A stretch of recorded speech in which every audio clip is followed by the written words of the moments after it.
Només dir que des del PSM, des de sempre, amb aquests 30 anys, però molt concretament amb aquests darrers 11 anys de govern al Consell Insular, de govern progressista, la idea ha estat defensar Menorca, masses vegades en solitari. Però aquest defensar Menorca no és un defensar només la llengua, o defensar només la cultura, o defensar només el patrimoni, sinó que és fonamental defensar el territori. I aquest defensar el territori va dur en aquest Consell Insular, amb un govern de progrés, amb els 4 primers anys, a redactar el Pla Territorial Insular. Aquest pla territorial, que tot d'una va ser qüestionat per molts, sobretot pel Partit Popular, però que a dia d'avui s'està implantant dintre dels plans generals d'ordenació urbana, que s'estan aprovant ja definitivament, adaptats en aquest PTI, que ha suscitat molt de consensos entre la societat, que fins i tot avui el Partit Popular no qüestiona, i que, en canvi, quan ja totes les sentències surten favorables en aquest pla territorial, quan els ajuntaments s'estan adaptant, quan fins i tot l'oposició està lluant les bonances del PTI,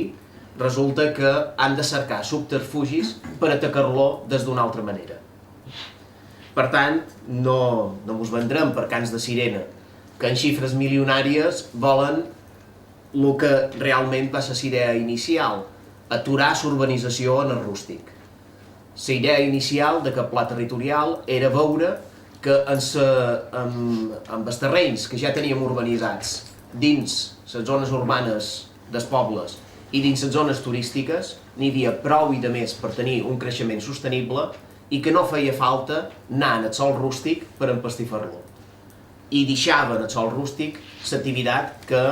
creiem que és principal i que sé que l'ha defensat sempre, que és l'activitat agrària. En aquesta activitat agrària li deixava obertes moltes portes i totes segueixen obertes avui. Per tant, el plantejament és vigent i les dades que ha donat Natuni, de que fins i tot, en el cas que ens ocupa, de Cellers, hi ha hagut un creixement importantíssim durant els anys en què el PTI ja ha estat vigent, demostren que és una eina útil i està adaptada a les necessitats. Una altra cosa és que quan qualcú vol fer una il·legalitat dins un casc urbà, tothom defensi que el pla general és qui ha d'aturar les il·legalitats i quan qualcú vol fer una il·legalitat en rústic haguem de canviar la normativa. Això no val. Tenim normatives en els pobles, a les zones turístiques i en rústic, legalment aprovades, fins i tot en sentències favorables totes, i per tant totes s'han de complir. Una altra cosa és que hi hagi gent que es vulgui votar aquestes legalitats. No, jo l'únic reiterar el que ha dit Natuni, que el PTI, la mesura més important per protegir el sòl rústic és llevar la pressió urbanitzadora del camp, que abans del PTI hi era. Hi havia infinitat de projectes que l'únic que perseguien era urbanitzar cada vegada més el camp de Menorca i la veritat és que això el PTI ho ha aturat i evidentment ha ajudat a les explotacions ramaderes i agrícoles que els hi ha llevat aquesta pressió i això ha fet no només que es mantinguin sinó que cada vegada o que n'hi hagi més durant aquests 3 anys de vigència del PTI.